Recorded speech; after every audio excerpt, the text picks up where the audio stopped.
Ardo puntling ni ena ai phundang ko ruamo tu tan lên đâu tê chu đi kề rem vang si mo so mai sang vang cơ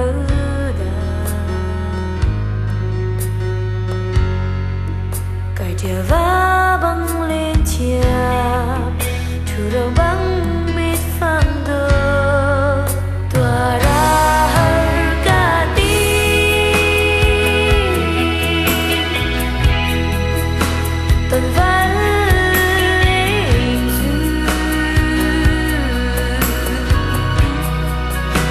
cậu ai tin tình chứ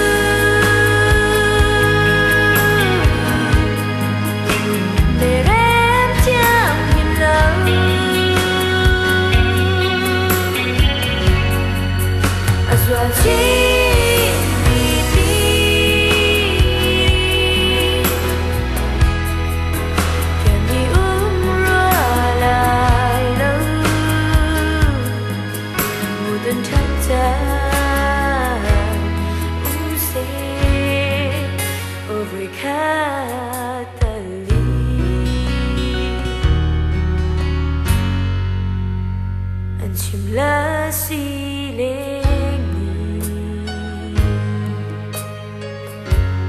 anh yang khâu chim rùa lại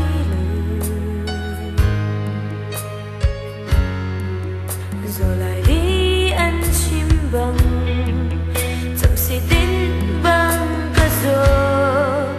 tỏa ra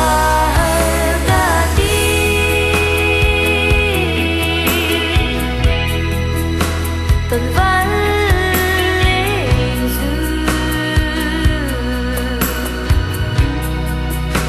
cậu ai tin tình chứ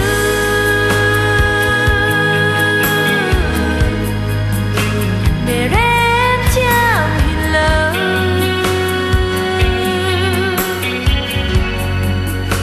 rồi chi